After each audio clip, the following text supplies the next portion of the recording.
Microtech Dirac Delta. Hey gang, this is Mike with MrNoFluff.com, and today I'm going to be doing a review of a Microtech Dirac Delta tan distress. I can't say epileptic design. So here is the beautiful knife right here that I have. This knife, the reason I have this gold here because currency is fake, but the actual cost of this knife is going to cost you about 1/3 of your gold, a gold of ounce. An ounce gold right now is roughly about $1,700. So this is going to take away 1/3 of that gold to buy this knife. This knife is roughly about $360, $380 depending on where you buy it. Okay, now let me give you this disclosure. I bought this knife with my own money. Therefore, I'm going to give it to you raw, no fluff. This is not a sponsor. I didn't get this knife from the manufacturer. No knife broker gave me this knife. I bought this knife with my own money. So I'm going to give you an honest, no fluff review. Okay. I've also owned a lot of Microtech. I've owned over $3,000 of Microtechs. Let me show you a couple that I've owned right now. This is the Cypher version. They only made 100 of these, and this is 69 or 63. Okay. I own a Halo 6. I own 2 Ultratechs. I've owned a couple other knives from Microtech. Okay. You guys can see. So I've owned over $3,000 of Microtech. So I kind of know what I'm talking about when it comes to Microtech. Okay. And I can tell you guys, Microtech does make some good quality products. However, be warned, there's a lot of hype with it. Okay. Out of the 2 Ultratechs that I've owned, one of them broke in less than 15 days. My Halo 6, which I spent $750 for, in less than 2 weeks, it broke. I have now sent it in back 3 times, right, to get it repaired, and the warranty keeps sending it back, but it never fixed the problem. So there's a lot of hype with Microtech. So I want to put that out there because I'm not being sponsored. Someone didn't give me the knife. I can tell it the truth. There's a lot of hype with Microtech, and they do use limited supplies and YouTube influencers to manipulate the market to charge a lot of money for their knives.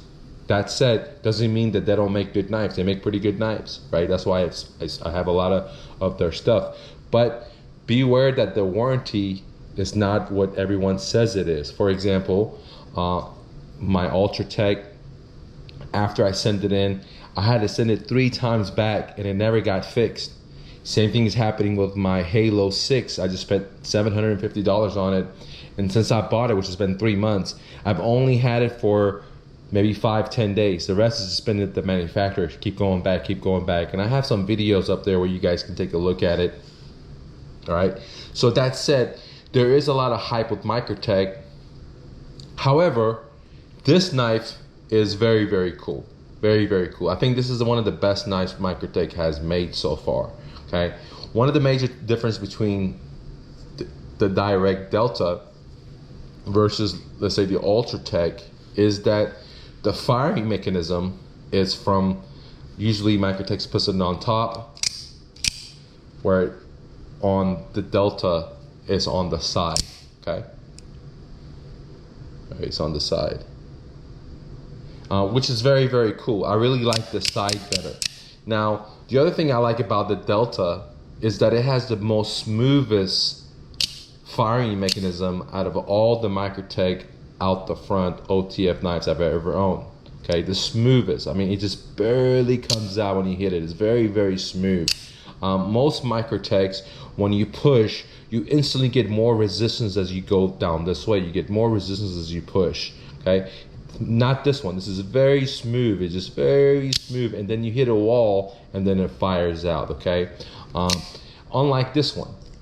Okay, now this is one of the smoothest one. The Cypher is one of the smoothest one that I've owned, but the Delta is even smoother. But the Cypher is the smoothest over the Trudon or the Ultratechs. It's very, very smooth. Okay, however, this is the smoothest that Microtech has made out the front. It's very, very cool. The other thing I like about it is that the jimpings on here don't eat your little fingers up when you push them back and forth a lot. Versus, for example, the Cypher or the Ultratech. Man, these things like literally eat your fingers up whenever you go like this, okay? Because they have really hardcore aggressive jimping, okay? Versus, for example, this one.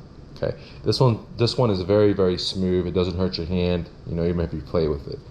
Now, the Dirac Delta is their biggest one. They do have a Dirac smaller one, mini, and then they have the Delta, which is their biggest one. And the Cypher and the Dirac Delta are very, very close in size. I don't know if you guys can tell, but they're very, very close in size.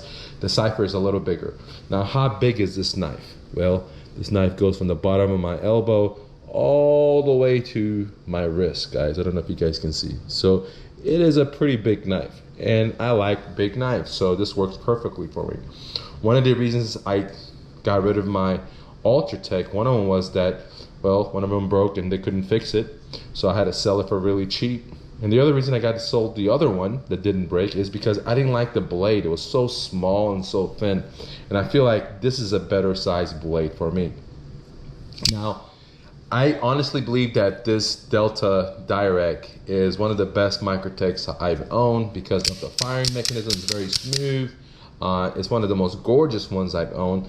I like having the firing mechanism on this side. I like the way it fires. The only thing I don't like about this knife is there's two things, is the blade. You know, this more blade right here, this dagger is more for like defense and stuff like that. And I like, you know, blades that are like EDC friendly because I do like to use my knives. For example, I could use this to cut anything, apples, watermelons, and I could use it for self-defense, but it's an all-around blade, where this one is basically a self-defense mechanism only. Sure, you can cut something with it, but it's not the greatest because, you know, there's a lot of play in here, just like most of Microtech's knives. They do have a lot of play in them besides the halo. Okay. The other thing I don't like about this knife is the pocket clip. Now, this is one of the reasons that I think this is not a good self-defense knife, is because the way this little groove is on the pocket clip, when you put it into your pants and you're trying to pull it out, 99% of the time it does not want to come out.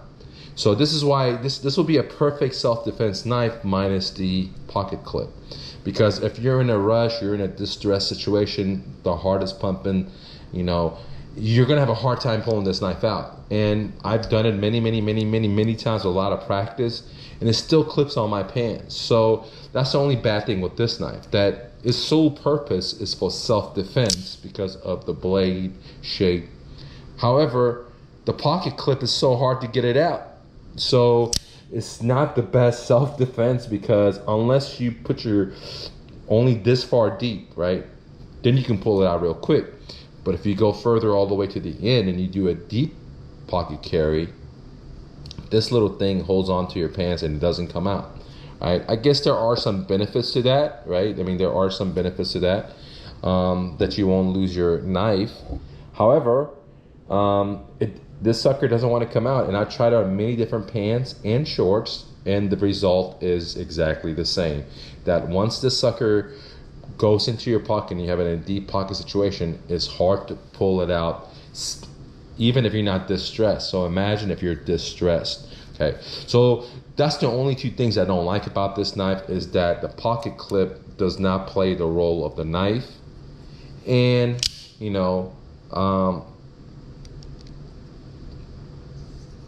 and the blade, right? You know, it's only defense only. Now, there are some minor things that I don't like about it. For example, there's too much play. I understand that out the front need to have play, but I have clones. Let me get it for you real quick. For example, this Vespa that I bought, you know, this one has play, but it's so much less. So if you hold it from very tip, okay, this one has more. If you hold it at the very edge, there's no play, hardly any play. Versus this one. Okay. Now, I feel like this Vespa that cost me 5 times less has less play than my American-made Microtech, and that's kind of sad, right? Let me bring you another clone. This is a Vespa Halo clone, and this thing has zero zitch play. Okay, hardly anything. You can't even hear it moving. Nothing here. Okay, so I don't understand that how a Chinese company that charges 7 times, 6 times less can make knives that have less play versus an American-made company. Okay, but that's a different story. So those are little minor things. Okay, the other minor thing is that I don't know if you guys can tell, this blade, the tip right here, is not straight versus the other side. Now, I don't know if you guys can tell, you probably can't in this video, but in the sun, in the daylight, or even in my lap, I can tell that it wasn't perfectly done, guys. It wasn't perfectly done. But these are little things. If you sit there and you look at it, you get to see it. It wasn't perfectly done for the price that you're paying for, which is $380, $360 for these types of knives. Okay, but again, this is not a big thing. You know, human errors. We make errors. It's not a big deal.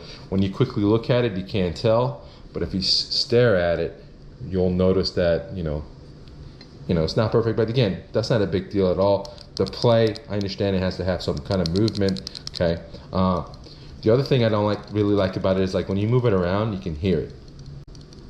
You can hear this bad boy. Okay. Now listen to this one. Okay. So this is a cologne. This is a Cypher cologne that costs so much less. So this has no play, very little play, no noise. This has so much play and a lot of noise. So those are little things that are disappointing. But if you never own a fake version of a Vespa, then you're not going to notice those differences, right? Now, one of the cool things with this stress, which I like, is they kind of like banged it up for you, is that it doesn't like scratch up your knife, because if you scratch it up, it looks like it was part of the thing. And here's the other thing that I didn't like about this is this button. Like the first couple of times I used it, it started scratching up the knife. And if I hadn't got the stress, I would have been upset, because like just by firing it, it scratched it up. But since I do have the distress, it kind of like flows with the design. Like it looks like it's been ragged out. It's kind of like used. But so I highly recommend getting the distress, because the paint does come off of this Microtech. Now it seems like I'm dissing on Microtech. I'm not. I'm a big fan of theirs, but I like high-end stuff. I don't like to pay high-end price and not get a high-end product. And some of the stuff on Microtech, they have sold me high-end price, like the Halo 6, $750 for a knife, and I haven't been holding my hand for 2 weeks because it's been in a repair shop 3 freaking times. It's still in the repair shop now. Where, for example, I bought this from Vespa, and this cost me maybe like $160. It's perfect, guys. It's literally perfect. Right? I didn't have any problems with it. Okay, and it cost me a lot less than $750. So I still love Microtech. I still support them. I bought a lot of knives from them. I like how they're different than other companies. But I do think that, there is a lot of fluff out there on the internet, and, and they learn to use influencers to buy their reputation. And that's what really sucks, because many people are going to think just what I thought. When I was going to spend $750 in buying a Microtech, I'm going to get a real legit knife. Yeah, the knife is legit, but it's not working. There's so many craftsmanship problems with it. But this knife right here, I haven't had any problems with it. I've owned it for about 2 or 3 weeks. Okay, I haven't had any problems with it. I carry it every day. Fires perfectly. All right. Overall, I give this knife about a 9.5. Microtech, 9.5. There is a lot of wiggle and noises that come from it. There is a lot of play. However, I understand that the item has to move, and it's not going to be perfect, right? We don't live in a perfect world. So would I buy this knife again? I think this knife is better fit for me, because I like bigger knives. That has better steel. It looks really good. I would buy this knife again. This is probably the smoothest Microtech that I've ever tried on top besides the cipher. And the cipher is pretty amazing. But this is smooth. This has become now my favorite knife, even though I can't use the blade because of what it is. It's only for self-defense. And I like to carry knives that I can use the blade for everything. But overall, I give it a 9.5. They did a pretty good job with this. I couldn't imagine getting the Dirac, the small one, because that would be just way too small. But the Delta is perfect. I think they made a great knife with this one. I do think that if you don't have the distress, you'll probably be pissed off by these little lines that these little buttons you use, because the very first 2 or 3 deployment is going to cause a scratch on there. Okay, so overall, was it worth spending $380 on this knife? Yes. On my Halo 6, no way, dude. I've lost $750. I still don't have a knife, and you know, and Microtech warranties kind of like starting to suck. After the 3rd time sending it in, they still haven't fixed the problem. And what they're telling me is they don't have a handle. So I bought a brand new knife from them. They don't have a handle to fix it. So that's where I am right now with them. So would I continue buying Microtech? I don't know, guys. It just depends what they're going to do with my Halo 6, because I've given them over $3,000 worth of my money, and many of their knives unfortunately has broken. Like let me show you some other knives I have. I mean, I have a lot of Benchmade knives, for example, Bellingham, and none of them have ever broken, right? I've never had any problems with warranty. They usually, like, I got the guy's email because I buy so many knives from them. I send them an email from the warranty. They send me the pieces. Never had any problems with them. So not sure what's going on with Microtech warranty department, but some of the craftsmanship that's coming out on some of their knives are not the best for the price that they're charging. But I'm also a fan of Microtech. I like how they create these beautiful knives, guys. I mean, literally, they're beautiful. They're not like every other knife company. But I wish they would step their game up, because, you know, if you're going to produce Ferraris, make sure it performs. Make sure it performs, because you're charging Ferrari money. All right. So let me know your thoughts below. I know that there's a lot of, you know, Microtech fans. They're not going to like this video because I'm telling the truth.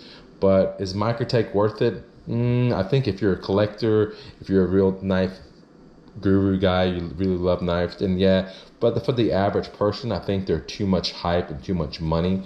You're probably better off with other companies that provide you a quality knife, like Buck or Benchmade, that charge 1/3 of the price, 1/4 of the price. Now, if you had a couple of knives like that, you want to step your game up and get a really nice knife, then sure, go with the Microtech. But just know that they will break. Know that warranty is not the greatest, even though everyone says it is. I mean, if you have a problem where you just want to sharpen your knife, they got it. But if you buy this knife and has a problem with it, for example, the thing starts opening up and you send it in, they might not have another handle for you, because they only make so many limited runs. So you're going to be screwed, I guess. You'll spend this money, and they are advertising their lifetime warranty, but they don't have lifetime supplies of these things if something is missing with your knife, something major, right? But yeah, if you send your knife in to get it sharpened, they'll do a great job. They'll send it back to you. But if you have major problems, you know, they're not going to be able to do what they say, at least in my shoes, guys. You know, I again, let me tell you, 2 Ultratechs out of the 2 that I bought at the same time, one of them broke very, very fast. I bought a TXU 85, that broke in less than 15 days.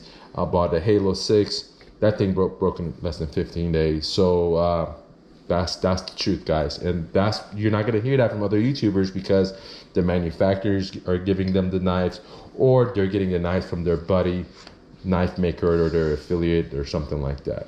Okay. Since I spend my own money, I'll give it to you. Now, would I buy Microtechs? Yes, I love Microtechs. They make great knives. Does the quality control suck? Yes, it does suck. Does the warranty suck? Yes, it does suck. People are not going to tell it to you, but only through experience that you're going to learn this stuff, right? If you have a simple warranty problem, like just sharpening your knife, they'll fix it for you. If you have a major problem, they're not going to have inventory or supplies to fix it for you. Even though you just might have bought a 2021 knife, they don't have any more handles. And I have it in writing where they're sending me like, hey, we don't have any handles on your Halo. Well, I just spent $750. My Halo is broken. It's been 3 months. I haven't had it. I just bought it. well, that's where I am, guys, with Microtech. Now, would I buy this knife again? Absolutely. If they come with a different blade, I will buy this knife again. It's one of the coolest knives that Microtech has made, and I'm liking it. I'm carrying it every day. I'll give you guys a long-term update. Like I said, I've only had it for less than a month, but I carry it every day. Thanks for watching, guys. Peace.